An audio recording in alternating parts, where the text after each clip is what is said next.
Good afternoon, students. As you know that we were all discussing about the concept of defense mechanism, how important a defense mechanism as per the role of students is considered.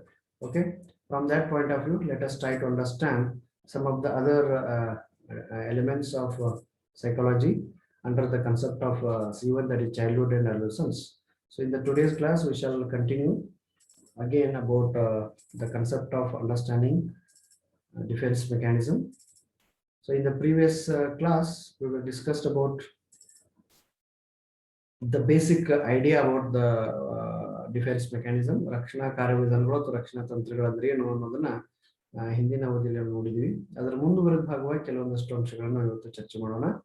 As we are talking about the types of defense mechanism, as there are three important categories made by the psychologist, isn't it? So ನಾನು ಹೇಳೋಂಗಿಲ್ಲ, ಇವು ಮನೋವಿಜ್ಞಾನಿಗಳು ಹೇಳಿದಂತಹ ಕೆಲವೊಂದಷ್ಟು ಅಂಶಗಳು ಏನೇನವು ಸಾಮಾನ್ಯವಾಗಿ ರಕ್ಷಣಾ ಕಾರ್ಯವಿಧಾನಗಳನ್ನು ಮುಖ್ಯವಾಗಿ ಮೂರು ರೀತಿಯಾಗಿ ವರ್ಗೀಕರಣ ಮಾಡಿರೋದನ್ನ ನಾವು ನೋಡ್ತೀವಿ.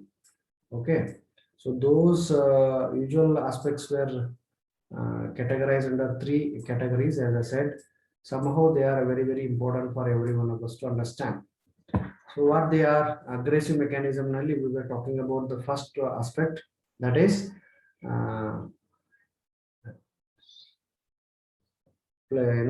displacement. We have discussed these things, sthana badalavane tantra. Next thing that I just started about the element is this picture I have shown in the previous class. So what about this? What I told you about the title for the mechanism which is used in the picture? Can anybody tell? ಹೇಳ್ಬೋದಾ ಇದು ಯಾವ ಚಿತ್ರ ಅಂತೇಳಿ, ಯಾವ ಒಂದು mechanism ಸಲುವಾಗಿ ಹೇಳ್ತಾ ಇದ್ದೆ ಕಳೆದ ಅವಧಿಯಲ್ಲಿ? Just to try. Self blame, maybe. Self blame, yes, very good. ಆತ್ಮನಿಂದನೆ. ಓಕೆ, ಆತ್ಮನಿಂದನೆ ಅಂದ್ರೆ ನಮ್ಮನ್ನು ನಾವು ದೂಷಿಸಿಕೊಳ್ಳುವಂತ ಒಂದು ಕ್ರಮ. This is also one of the important mechanism which is used by every one of us in situations, in different circumstances. ಬೇರೆ ಬೇರೆ ಸಂದರ್ಭ ಸನ್ನಿವೇಶಗಳಲ್ಲಿ ಆದಂತಹ ಒಂದು ತೊಂದರೆಗೆ ಅಥವಾ ಒಂದು ನಾವಿರುವಂತಹ ಒಂದು ಸನ್ನಿವೇಶದಲ್ಲಿ ಏನಾದರೂ ವ್ಯವಸ್ಥೆಗಳಲ್ಲಿ ಲೋಪದೋಷಗಳಾಗಿದ್ರೆ, ತೊಂದರೆಗಳಾಗಿದ್ರೆ, ಓಕೆ, ಅನಪೇಕ್ಷಿತವಾದಂತಹ ಒಂದಷ್ಟು ಬದಲಾವಣೆಗಳಾಗಿದ್ರೆ ಆ ಎಲ್ಲ ಬದಲಾವಣೆಗಳಿಗೆ ನಾನೇ ಕಾರಣ ಅಂತೇಳಿ, being the head of the family, being the head of the institution, being the head of an organization, or being a part of the main organization, who is to take the responsibility of not doing the work properly.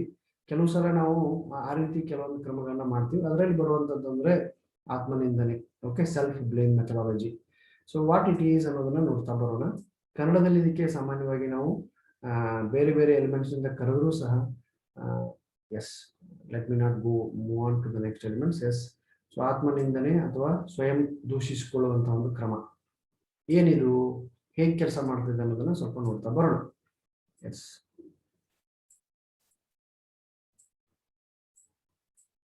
the self-blame is a cognitive process in which an individual attributes the occurrence of a stressful event to oneself. So whatever is experienced by every one of us in different situations, I can say those conditions, those situations are most of the times, if they are unable to meet the good type of result in the condition in which actually they are all working in. So for that purpose, somebody should have to be targeted.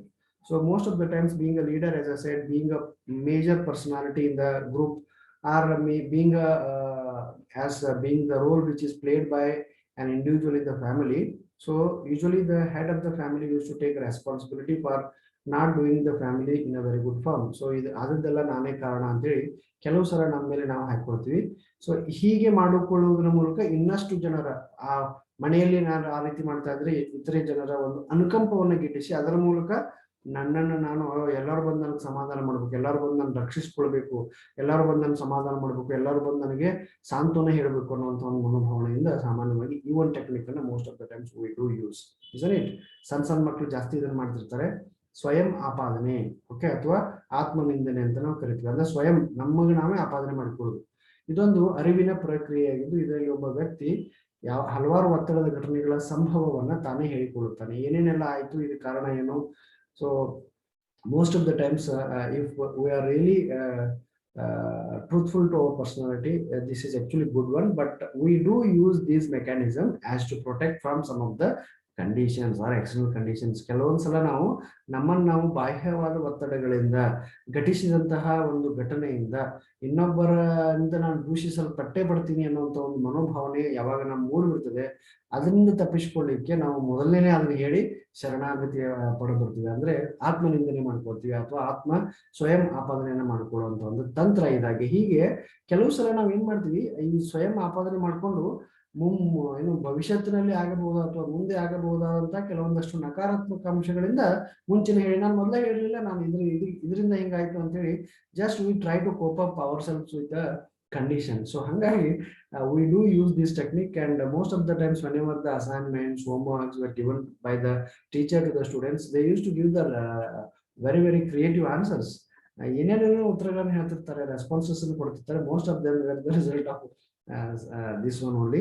So that as to overcome the problem, future problems, they used to go for some unnecessary self-blaming methodology, so that the teacher will definitely emotionally influenced, and so that they cannot give any treatment or they cannot give any punishment ಅಂತ ಆ ರೀತಿ ಮಾಡ್ತಿರ್ತಾರೆ. ಆ ರೀತಿ ಆತ್ಮ ಸ್ವಯಂ ಆಪಾದನೆ ಮಾಡಿಕೊಳ್ಳುವುದು ಒಂದು ರಕ್ಷಣೆಯನ್ನ ಮಾಡಿಕೊಳ್ಳುವಂತ ಒಂದು ಕ್ರಮ ಆಗಿದೆ ಅಂತ. Because of self-blame's commonality in response to stress and its role in emotion, self-blame should be examined using psychology's perspectives on stress and coping. So most of the times this technique is usually used by every one of us as a part of as a part of response to the stress, as well as the frustration that a person is to have as far as emotional credibility is considered. So it should be examined whether the person is right or not. Okay, from the point of psychology, whether the person is really experienced that one, or whether these are the words which are really expressed by him or her. Those things are to be identified from the point of psychology. Anyhow, this is also a technique, aggressive technique, which is used by every one of us according to the conditions that we are all experiencing. ನಾವು ಎದುರಿಸುತ್ತಿರುವಂತಹ ವಿವಿಧ ಸಂದರ್ಭ ಸನ್ನಿವೇಶಗಳಲ್ಲಿ ಆಗಿರುವಂತಹ ದುರ್ಘಟನೆಗಳಿಂದ ಅಥವಾ ಸಂದರ್ಭ ಸನ್ನಿವೇಶಗಳಿಂದ ವ್ಯಾವಹಾರಿಕವಾಗಿ ನನಗೆ ಏನಾದರೂ ತೊಂದರೆ ಆಗ್ಬೋದೇನೋ, ವೈಯಕ್ತಿಕವಾಗಿ ನನಗೆ ಏನಾದರೂ ತೊಂದರೆ ಆಗ್ಬೋದು ಅನ್ನೋದನ್ನ ಗಮನದಲ್ಲಿಟ್ಟುಕೊಂಡು ಅವುಗಳನ್ನ ಆಗಬಹುದಾದಂತಹ ತೊಂದರೆಗಳಿಂದ ನಮ್ಮನ್ನು ರಕ್ಷಣೆ ಮಾಡಿಕೊಳ್ಳಿಕ್ಕೆ ನಮ್ಮ ಮೇಲಿನ ಎಲ್ಲವನ್ನು ಗುರುತರವಾದ ಆಪಾದನೆಯನ್ನ ಸ್ವಯಂ ಆಪಾದನೆ ಮಾಡ್ಕೊಂಡ್ಬಿಟ್ಟು ಅಂದ್ಬಿಟ್ರೆ ನೋಬಡಿ ವಿಲ್ ಕ್ರಿಟಿಸೈಸ್. ಇವನ್ ತಪ್ಪಾಗಿದೆ ಅಂದಾಗ, ತಪ್ಪಾದ ತಕ್ಷಣ ಒಂದು 50 ಜನ ಬಂದು ಬೈತಾರೆ ಅಂದಾಗ 50 ಜನರಿಂದ ತಪ್ಪಿಸ್ಕೊಳ್ಳಿಕ್ಕೆ ಮುಂಚೆನೆ ಆ ತಪ್ಪು ಗುರುತಿಸುವ ಪೂರ್ವದಲ್ಲಿ ನಾ ಈ ತಪ್ಪು ಆಯ್ತು ಅಂತ ಹೇಳ್ಬಿಟ್ರೆ nobody will come and shout at me. So that this is the way how we do use this technicality or this tool as a powerful weapon to protect ourselves from the external elements. ನಮ್ಮನ್ನು ನಾವು ಬಾಹ್ಯ ಒತ್ತಡಗಳಿಂದ, ಬಾಹ್ಯ ಸಂಭವಿಸಬಹುದಾದ ಬಾಹ್ಯ ನಕಾರಾತ್ಮಕ ಬದಲಾವಣೆಗಳು ಅಥವಾ ಚಟುವಟಿಕೆಗಳಿಂದ ರಕ್ಷಿಸಿಕೊಳ್ಳಿಕ್ಕೆ ಬಳಸಲ್ಪಡುವಂತಹ ಒಂದು ವಿಶೇಷವಾದಂತಹ ಒಂದು ಆಕ್ರಮಣಕಾರಿಯಾದಂತಹ ಒಂದು ಏನಂತ ಕರೀಬಹುದು ರಕ್ಷಣಾ ವಿಧಾನ ಅಥವಾ ಕಾರ್ಯವಿಧಾನ ಅಂತೇಳಿ ತಪ್ಪಾಗ್ಲಿಕ್ಕಿಲ್ಲ. ಸೊ ನೋಡಿ, ಕೆಲವೊಂದು ಮಕ್ಳು ಈ ರೀತಿ ಹೇಳ್ಕೊಂಡ್ಬಿಟ್ಟಿರ್ತಾರೆ, ಹಿಂಗೇನೋ ಮಾಡ್ಕೊಂಡ್ಬಿಟ್ರೆ ಅಂದ್ರೆ ಏನಾಯ್ತು ಅಂತೇಳಿ ಅವರೇ ಬಂದು ಕೇಳಿದಾಗ ಅದನ್ನ ಹೇಳಿ ಇರ್ಲಿ ಬಿಡು, ಏನ್ ತೊಂದರೆ ಆಯ್ತು ಅಂತೇಳಿ parents would have to convince, even the teachers would have to convince. Classroom ನಲ್ಲಿ ಎಂಟ್ರಿ ಆದಾಗ ನಿಮ್ ರೆಗ್ಯುಲರ್ ಬಿಹೇವಿಯರ್ ರೆಗ್ಯುಲರ್ ಇರ್ಲಿಲ್ಲ ಅಂತಂದ್ರೆ ಅವಾಗ definitely the teacher will ask you why are you sitting alone, what happened, what made you to sit like that, okay, which tension you are suffering from. ಈ ರೀತಿ ಪ್ರಶ್ನೆಗಳನ್ನು ಕೇಳಿದಾಗ definitely will console their personality ಅಲ್ಲ. ಅವಾಗ ನೀವು ಹೇಳಿ ಎಲ್ಲಿ ಬಿಡು, ಏನ್ ತೊಂದರೆ ಆಯ್ತು, ಇಷ್ಟು ಜನ ಮಾಡ್ಕೊಂಡ್ ಬಂದಿಲ್ಲ, ನೀನ್ ರೆಗ್ಯುಲರ್ ಆಗಿ ಮಾಡ್ಕೊಂಡ್ ಬರ್ತಿದ್ದೆ, ಈ ಸಲ ಒಂದ್ಸಲ ಹೋಮ್ವರ್ಕ್ ಮಾಡ್ಕೊಂಡ್ ಬಂದಿಲ್ಲ, ಅದ್ರ ಏನ್ ತೊಂದರೆ ಇಲ್ಲ, ನೀನ್ ಮಾಡ್ಕೊಂಬ ಅಂತ ಹೇಳ್ಬಿಡ್ತಾರ ಅವ್ರೆ. So like that the people are very crazy, the students are very crazy. The way the people used to give the answer, they are really fantastic as to protect themselves. It is one of the important instrument or a technique that most of us used to use, not only in the teaching learning process, even in the other processes of our life. ನಮ್ಮ ಜೀವನದ ಬೇರೆ ಬೇರೆ ಸಂದರ್ಭದಲ್ಲಿ, ಬೇರೆ ಬೇರೆ ಕ್ರಮಗಳಲ್ಲಿ, ಬೇರೆ ಬೇರೆ ಸನ್ನಿವೇಶಗಳಲ್ಲಿ ನಮ್ಮನ್ನು ನಾವು ಕೆಲವು ಸಂದರ್ಭ ಸನ್ನಿವೇಶ ಏನು ಸಂಕೀರ್ಣತೆಗಳಿಂದ ರಕ್ಷಿಸಿಕೊಳ್ಳಿಸಕ್ಕೆ ಬಳಸುವಂತ ಒಂದು ಅದ್ಭುತವಾದಂತಹ ವಿಧಾನವಾಗಿದೆ. That is what self blame, ಸ್ವಯಂ ಆಪಾದನೆ ಅಥವಾ ಆತ್ಮನಿಂದನೆಯ ಕ್ರಮ. ಸೊ ಇದಿಷ್ಟು ಇರ್ಬೇಕಾದ್ರೆ ಇದ್ರ ಮುಂದುವರೆದ ಭಾಗವಾಗಿ ನಾವು ಮತ್ತೆ ಎರಡನೇದಾಗಿ ಹೋಗೋಣ, ಎಸ್ಕೇಪ್ ಮೆಕ್ಯಾನಿಸಮ್. ಅಂದ್ರೆ ನಮ್ಮನ್ನು ನಾವು ಇವೇನು ಅಗ್ರೆಸಿವ್ ಮೆಕ್ಯಾನಿಸಮ್ಸ್ ಅಂತ ಏನೋ ಮಾತಾಡಿದ್ವಿ, ಒಂದು ಡಿಸ್ಪ್ಲೇಸ್ಮೆಂಟ್, ಒಂದು ಸೆಲ್ಫ್ ಬ್ಲೇಮ್ ಮೆಥಡ್. ಅದ್ರ ಮುಂದುವರೆದ ಎರಡನೇ ಕ್ಯಾಟಗರಿ ಅಂದ್ರೆ escape mechanism. These mechanisms will help you to escape from a stimuli or a condition. ಒಂದು ವ್ಯವಸ್ಥೆ ಅಥವಾ ಒಂದು ಸನ್ನಿವೇಶ ಒಂದು ಸಂದರ್ಭದಿಂದ ನಿಮ್ಮನ್ನು ನೀವು ಅದರಿಂದ ಹೊರಗಡೆ ಬರಲಿಕ್ಕೆ ಪಲಾಯನ ಮಾಡಲಿಕ್ಕೆ ಅವಕಾಶ ಕೊಡುವಂತಹ ತಂತ್ರಗಳಿವು. ಸೊ ಅದರಲ್ಲಿ ಬರುವಂತದ್ದು ಮೊದಲನೇದಂದ್ರೆ ರಿಪ್ರೆಷನ್ ಅಂತ. ಓಕೆ, ಸೊ ಮೊದಲನೇದು there is an image that I am actually in front of you. I think you probably are seeing this ಅಲ್ವಾ? Yes, this one. Here I am repressing this desire ಅಂತ ಒಂದು ಚಿತ್ರ ಇದೆ. ಕೆಲವೊಂದಷ್ಟು ಒತ್ತಡಗಳಿಂದ ಹೊರಗಡೆ ಬರಲಿಕ್ಕೆ ಈತನು ಈ ಒಂದು ಇನ್ಸ್ಟ್ರೂಮೆಂಟ್ ಯೂಸ್ ಮಾಡಿ he is just trying to come out from the condition. ಏನಿದು ಶಾಬ್ದಿಕವಾಗಿ ನೋಡೋದಾದ್ರೆ ಏನು, what is the meaning of this term? This repression is nothing but buried thoughts. Buried the thoughts or desires that cannot be acceptable. ಯಾವನ್ನ ಸ್ವೀಕಾರ ಮಾಡಕ್ ಸಾಧ್ಯ ಇಲ್ಲ ಅಂತಹ ಆಲೋಚನೆಗಳನ್ನ ವಿಚಾರಗಳನ್ನ ನಮ್ಮ ಮನಸ್ಸಿನ ಆಳದಲ್ಲಿ ಏನ್ ಮಾಡೋದು, ಅವುಗಳನ್ನ ದಮನ ಮಾಡುವಂತಹ ಒಂದು ಪ್ರಕ್ರಿಯೆ. That is what repression is. Okay, what is repression then? When a person excludes painful thoughts from his conscious awareness, he usually awareness usually he uses repression. ಸಾಮಾನ್ಯವಾಗಿ ಒಬ್ಬ ವ್ಯಕ್ತಿ ಪ್ರಜ್ಞಾಪೂರ್ವಕವಾಗಿ ತಿಳಿದೇ ತನ್ನ ಅರಿವಿನಿಂದ ಹಲವಾರಷ್ಟು ತನ್ನ ಜೀವನದಲ್ಲಿ ಆದಂತಹ ನೋವಿನ ಆಲೋಚನಾ ಕ್ರಮಗಳನ್ನ ಹೊರಗಿಡುವುದರ ಮೂಲಕ purposefully we used to keep some information, some thoughts in our mind. Okay, that is what the process is known as repression. I think this will be the beautiful picture for you people to understand what actually it is, isn't it? ಇದು ಮೊದಲ ಚಿತ್ರ ನೋಡ್ಬಿಟ್ರೆ ನಿಮ್ಗೆ ಅದು ಅರ್ಥ ಆಗುತ್ತೆ. So let me take once again to you to the previous slide. Yes, so here the thoughts are buried, the desires that cannot be acceptable. ಎಲ್ಲರಿಂದಲೂ ಸ್ವೀಕಾರಾರ್ಹವಾಗಲಾರದಂತಹ ಕೆಲವೊಂದಷ್ಟು ಆಲೋಚನೆ ವಿಚಾರಗಳನ್ನ ಉದ್ದೇಶಪೂರ್ವಕವಾಗಿ ನನಗೆ ನೋವು ಕೊಡ್ತಾ ಇದೆ, ಆ ಆಲೋಚನೆಯನ್ನ ನಾನು ಮೇಲಿನ ಮೇಲೆ ನೆನಪು ಮಾಡ್ಕೊಂಡ್ಬಿಟ್ರೆ ತೊಂದರೆ ಆಗ್ತಾ ಇದೆ ಅಂದ್ರೆ ಅದನ್ನ ಈಗ ನೋಡಿ. In the previous class I told you that please don't watch news channels as to control our stress or conflicts ಅಂತ ನಾನು ಹೇಳ್ತಾ ಇದ್ದೆ. ಅಂದ್ರೆ ಕನ್ನಡ ನ್ಯೂಸ್ ನ್ಯೂಸ್ ಚಾನೆಲ್ ನೋಡ್ಬಾರ್ದು ಅಂತಲ್ಲ, ಈ ಮೂಮೆಂಟ್ ನಲ್ಲಿ ನಾವು we need to be very healthy, we need to be very active. ಇರುವಂತ ವ್ಯವಸ್ಥೆಯಲ್ಲಿ ನಾವು ಆರೋಗ್ಯವಾಗಿರ್ಬೇಕಂದ್ರೆ ನಮ್ಮ ಆಲೋಚನಾ ಕ್ರಮಗಳು ಸರಿಯಾಗಿರ್ಬೇಕು. ಆಲೋಚನಾ ಕ್ರಮ ನಾವು ಇರುವಂತ ವ್ಯವಸ್ಥೆಯಿಂದ ಬಹಳ ಡಿಸ್ಟರ್ಬೆನ್ಸ್ ಆಗ್ತಾ ಇದ್ರೆ ಅದು ಬಹಳ ಅಫೆಕ್ಟ್ ಆಗುತ್ತೆ ಇಮೋಷನಲಿ ಅಲ್ವಾ. ಸೊ ನನಗೆ ಆ ನ್ಯೂಸ್ ನೋಡಿದ ತಕ್ಷಣ ಅಲ್ಲಿ ನೋಡಿ ಒಂದು 15 ದಿನದ ಕೆಳಗಡೆ ಏನ್ ನ್ಯೂಸ್ ನಲ್ಲಿ ನಾವು ನೋಡ್ತಾ ಬಂದ್ವಿ, ಒಳ್ಳೇದು ಏನು ತೋರಿಸ್ಲೇ ಇಲ್ಲ ಅವ್ರು. ಅಂದ್ರೆ ತೋರಿಸ್ಬಾರ್ದಂತಲ್ಲ, ಅವ್ರೆಲ್ಲ ಕೆಟ್ಟ ಮಾಡಿದ್ರಂತಲ್ಲ, ಆ ತೋರಿಸಿದಂತ ವ್ಯೂನಿಂದ ನೋಡಿ ಜನ ನನಗೆ ಆಕ್ಸಿಜನ್ ಸಿಗ್ತದಿಲ್ಲೋ, ನನಗೆ ಬೆಡ್ ಸಿಗ್ತದಿಲ್ಲೋ, ನನಗೆ ವೆಂಟಿಲೇಟರ್ ಸಿಗ್ತದಿಲ್ಲೋ, ನನಗೆ ಈ ರೀತಿ ಸೌಲಭ್ಯ ಸಿಗ್ತಾ ಇಲ್ಲ ಅನ್ನೋದನ್ನ ನೋಡಿ ಏನೇನೆಲ್ಲ ಕ್ರಮಗಳೆಲ್ಲ ಆಗ್ಬಿಡ್ತು. ರೆಮಿಡಿಸಿಯರ್ WHO ಹೇಳ್ತದೆ that is not a useful medicine ಅಂತ.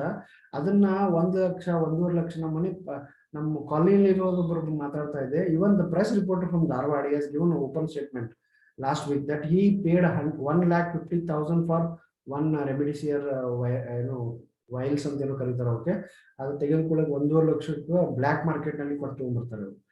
ಇವತ್ತು ಅದು it is of no use ಅಂದಾಗ ಹೌ ಹಿ ಫೀಲ್ಸ್. ಸಿ, ಆ ರೀತಿ ಬಹಳಷ್ಟು ಡೈಮೆನ್ಷನ್ಸ್ ಆಗ್ತವೆ. ನಮಗೆ ಯಾವ್ದು ಅದನ್ನ ಬರೀ ನೆನಪು ಮಾಡ್ಕೊಂಡ್ಬಿಟ್ರೆ ಮತ್ತೆ 1.5 ಲಕ್ಷ ಹಾಳು ಮಾಡ್ಕೊಂಡಂತೆ ಮತ್ತೆ ಇಮಿಡಿಯೇಟ್ ಆಗಿ there may be a problem for emotions. ಹಂಗಾಗಿ ಕೆಲವೊಂದಷ್ಟು ನಮ್ಮ ಜೀವನದಲ್ಲಿ ಆದಂತಹ ನೋವಿನ ಘಟನೆಗಳನ್ನ ನಾವು ಮೇಲಿನ ಮೇಲೆ ನೆನಪು ಮಾಡ್ಕೊಳ್ಬಾರ್ದು. ಅವುಗಳನ್ನ ಸಾಧ್ಯಷ್ಟು ದಮನ ಪ್ರಕ್ರಿಯೆ ಮೂಲಕ ಅದನ್ನ ಹತ್ತಿಕ್ಕಿ ಬಿಡಬೇಕು ಅಂತ. That is what we need to bury them the thoughts. We need to bury the thoughts of the desires which will not acceptable. Sometimes if I used to remember them continuously, that will disturb me. If I feel so, that let me not do the things anta. So ಅದಕ್ಕೆ ಆ ರೀತಿಯ ಆಲೋಚನೆಗಳನ್ನ, ಆ ರೀತಿಯ ಬೇರೆ ಬೇರೆ film ನೋಡೋಣ, songs ನೋಡೋಣ, ಅಥವಾ ಆ ರೀತಿ ಫಿಲ್ಮ್ ಟಿವಿನ ನೋಡೋದು ಬಿಟ್ಬಿಡೋಣ ಅಂತ. That is the best thing. Okay, that is the way how we all need to do the things. ಒಬ್ಬ ವ್ಯಕ್ತಿ ಪ್ರಜ್ಞಾಪೂರ್ವಕವಾಗಿ ಗೊತ್ತಿದ್ದನೇ ನೋವಿನ ಆಲೋಚನೆಗಳನ್ನ, ನನಗಾಗುವಂತಹ ನೋವಿನ ಆಲೋಚನಾ ಕ್ರಮಗಳೇನಿದೆ ಅವುಗಳನ್ನ ಸಾಧ್ಯಷ್ಟು ಮಟ್ಟಿಗೆ ದಮನ ಮಾಡೋದು, ಅಂದ್ರೆ ಅವುಗಳನ್ನ ಮುಚ್ಚಿಡುವಂತಹ ಒಂದು ಪ್ರಯತ್ನ ಮಾಡೋದು ನಮ್ಮ ಮನಸ್ಸಿನ ಆಳದಲ್ಲಿನೇ. That is what Sigmund Freud use to say there are 3 important divisions ಅಂತ. ಓಕೆ, ಏನು conscious, subconscious, unconscious. Conscious ಅಂದ್ರೆ ಈಗ what I am teaching and what you are all listening. Consciously you are thinking of what are the unconscious element and the subconscious level. So when you people are we have some painful thoughts in our mind, those if I need to recall, I used to get disturbed another element bandaga, definitely I need to repress them. So very often it has been considered as selective forgetting. The other name for repression is it is selective forgetting, but actually speaking it is the selective remembering. ನಾವು ಸಾಮಾನ್ಯವಾಗಿ ಇದ್ರ ಬಗ್ಗೆ ದಮನ ಪ್ರಕ್ರಿಯೆ ಬಗ್ಗೆ ವಿಶೇಷವಾಗಿ ಈ ಒಂದು ರಕ್ಷಣಾ ಕಾರ್ಯವಿಧಾನಗಳ ಬಗ್ಗೆ ಮಾತಾಡಬೇಕಾದ್ರೆ ಇದನ್ನ ನಾವು ಆಯ್ದ ಮರೆವು ಅಂತ ಕರಿತೀವಿ, ಸೆಲೆಕ್ಟಿವ್ ಫಾರ್ಗೆಟಿಂಗ್ ಅಂತ ಸಾಮಾನ್ಯವಾಗಿ ನಾವು ಕರಿತೀವಿ. But actually it is not selective forgetting, but it is actually what selective remembering ಅಂತ. ಓಕೆ, ಆಯ್ದ ಮರೆವು ಅಂತ ಇದನ್ನ ಪರಿಗಣಿಸಲಾಗ್ತಾ ಇದೆ, ಆದ್ರೆ ಇದು ಆಯ್ದ ಮರೆವು ಅಲ್ಲ, ಆಯ್ದುಕೊಂಡಂತಹ ಮರೆವಿನ ಪ್ರಕ್ರಿಯೆ ದಮನ ಅಲ್ಲ, ಬದಲಾಗಿ ಇದು ಆಯ್ದುಕೊಂಡಂತಹ ನೆನಪಿನ ಪ್ರಕ್ರಿಯೆ. ಅಂದ್ರೆ ನಾನು ಏನ್ ನೆನಪು ಮಾಡ್ಕೊಳ್ಬೇಕು ಅನ್ನೋದು ನನಗೆ ಗೊತ್ತಿರಬೇಕು ಅಂತ. ನನಗೆ ಏನ್ ನೆನಪು ಮಾಡ್ಕೋಬಾರದು ಅನ್ನೋದು ಮಾತ್ರ ದಮನ ಅಲ್ಲ, ಏನ್ ನೆನಪು ಮಾಡ್ಕೋಬೇಕಂತ ನಾನು ಏನ್ ಮಾಡ್ತೀನಲ್ಲ ಅದು ಆಕ್ಚುಲಿ ದಮನ ಪ್ರಕ್ರಿಯೆ ಅಂತೇಳಿ ಮನೋವಿಜ್ಞಾನಿಗಳು ಬಹಳ ಅದ್ಭುತವಾಗಿ ವ್ಯಾಖ್ಯಾನ ಮಾಡ್ತಾರೆ. ಸೊ ಯಾವ್ದನ್ನ ನೆನಪು ಮಾಡ್ಕೊಂಡ್ಬಿಟ್ರೆ ನನಗೆ ಖುಷಿ ಆಗುತ್ತೆ ಅದನ್ನ ನೆನಪು ಮಾಡ್ಕೊಳ್ಳೋದು, ಯಾವ್ದನ್ನ ನೆನಪು ಮಾಡ್ಕೊಂಡ್ಬಿಟ್ರೆ ನನಗೆ ದುಃಖ ಆಗುತ್ತೆ ಅದನ್ನ ನೆನಪು ಮಾಡ್ಕೊಳ್ಳೋದೇ ಇರುವಂತದ್ದು. ದಟ್ ಈಸ್ ವಾಟ್ ದಮನ, that is what depression is. Repression ಬೇರೆ, ರಿಗ್ರೆಷನ್ ಬೇರೆ, ಡಿಪ್ರೆಷನ್ ಬೇರೆ, ಸಪ್ರೆಷನ್ ಬೇರೆ, ಬಹಳಷ್ಟು ವೇರಿಯೇಷನ್ಸ್ ಇದಾವೆ. ನಾವು ಒಂದೊಂದಾಗಿ ನೋಡ್ತಾ ಬರೋಣ. ಇದ್ರ ಮೇಲೆ ಬಹಳಷ್ಟು ಸಲ ಹೈಸ್ಕೂಲ್ ಲೆವೆಲ್ ನಲ್ಲಿ ಟಿ ನಲ್ಲಿ ಅಥವಾ ಕೆಸೆಟ್ ನಲ್ಲಿ ಬಹಳಷ್ಟು ಪ್ರಶ್ನೆಗಳನ್ನ ಕೇಳ್ತಿರ್ತಾರೆ. ಅವರು ಒಂದು ಉದಾಹರಣೆ ಕೊಟ್ಟು ಇದು whether this element belongs to whether it is repression, suppression, depression or any displacement ಅಂತ ಕೇಳ್ತಾರೆ, ಎಕ್ಸಾಂಪಲ್ ಕೊಟ್ಟಿರ್ತಾರೆ. So you need to be very very particular about these elements. Okay, so once again I used to say that this repression is definitely not there may be the questions like this. They may ask the questions whether repression is selective forgetting. Yes, it is selective forgetting. Earlier it is to be considered as a selective forgetting, but the right word which will help us to understand repression in a very beautiful form is it is a selective remembering. I know what I need to remember. If I used to remember the sad incidents, if it is creating nuisances, let me not repeat it ಅಂತ ನಾನು ನೆನಪು ಮಾಡಿಕೊಂಡಂತಹ ನೆನಪು ನನಗೆ ತೊಂದರೆ ಕೊಡ್ತಾ ಇದೆ. ನೋಡಿ, ನಮ್ಮ ಮನೆಯಲ್ಲಿ ಆದಂತಹ ಸಾವು ನೋವುಗಳ ಬಗ್ಗೆ ನಾವು ಯಾವಾಗಲೂ ಸಹ ನೆನಪು ಮಾಡಿಕೊಳ್ಳಿಕ್ಕೆ ಇಷ್ಟಪಡೋದಿಲ್ಲ. ಯಾಕಂತಂದ್ರೆ ಆ ನೆನಪು ಮಾಡಿಕೊಂಡಾಗೆಲ್ಲ ನನ್ಗೆ ದುಃಖ ಆಗುತ್ತೆ, ಆ ದುಃಖ ಆದಾಗ ನನ್ನ ಭಾವನೆಗಳ ಮೇಲೆ ನನ್ನ ಕಂಟ್ರೋಲ್ ಇರುವುದಿಲ್ಲ. ಅಂದಾಗ ಸಾಮಾನ್ಯವಾಗಿ ನಾವು ಅವುಗಳನ್ನ ಕಡಿಮೆ ನೆನಪು ಮಾಡ್ಕೊಳ್ತೀವಿ ಅಥವಾ ನೆನಪೇ ಮಾಡಿಕೊಳ್ಳುವುದಿಲ್ಲ. ಅದೇ ಸುಖಕರವಾದಂತಹ ಚಟುವಟಿಕೆಗಳನ್ನ ಮೇಲಿನ ಮೇಲೆ ನೆನಪು ಮಾಡ್ಕೊಳ್ತಾ ಇರ್ತೀವಿ ಅಲ್ವಾ. ನಮ್ಮ ಹುಟ್ಟುಹಬ್ಬಗಳನ್ನ we use to keep as a form of WhatsApp status. ಅದೇ ನಮ್ಮ ಮನೇಲಿ ಯಾರೋ ಒಬ್ರು ತೀರ್ಕೊಂಡು ಹೋಗ್ಬಿಟ್ರು ಅಥವಾ ಯಾರೋ ಒಬ್ರು ಆಕ್ಸಿಡೆಂಟ್ ಆಗಿತ್ತ, ಲಾಸ್ಟ್ ಇಯರ್ ಫೇಸ್ಬುಕ್ ಮೆಮೊರಿನಲ್ಲಿ ನಾವು ಎಲ್ಲ good elements will be limited. ಅಂದ್ರೆ ನಾವು ಏನ್ ಪೋಸ್ಟ್ ಮಾಡ್ತೀವಿ ಎಲ್ಲ ಮೆಮೊರಿನಲ್ಲಿ ಬರ್ತೇವೆ. ಆದ್ರೆ ಇವತ್ತು ಆಕ್ಸಿಡೆಂಟ್ ಆಗಿ ಈ ರೀತಿ ಆಯ್ತು, ನಮ್ಮ ಮನೆಯಲ್ಲಿ ನಮ್ಮ ಅಣ್ಣನಿಗೆ ಅಥವಾ ನನ್ನ ಅಕ್ಕನಿಗೆ ಈ ರೀತಿ ಒಂದು ನಕಾರಾತ್ಮಕ ಆಯ್ತು ಅಂತ ಯಾರು ಹಾಕೋದಿಲ್ಲ. COVID-19, yes, all the family members of all my family members got affected by COVID-19 ಅಂತ ಯಾರು ಹಾಕೋದಿಲ್ಲ. ಅದು ರಿಕವರ್ಡ್ ಆದ್ಮೇಲೆ ಹಾಕೋತಾರೆ, isn't it? That means that is what depression is. So ಸಂತೋಷ ಕೊಡುವಂತಹ ವಿಚಾರಗಳನ್ನ ನಾವೆಲ್ಲರ ಜೊತೆಗೆ ಶೇರ್ ಮಾಡ್ಕೋತೀವಿ ಹೊರತು ದುಃಖ ಕೊಡುವಂತಹ ವಿಚಾರಗಳನ್ನ. ಹಂಗೆ ನಮ್ಮ ಮನಸ್ಸು ಕೂಡ it is filtered, it is filtering the elements which are good and which are not good for me as far my emotional aspects are considered. The matter one represses and refuses to include in the conscious awareness is not only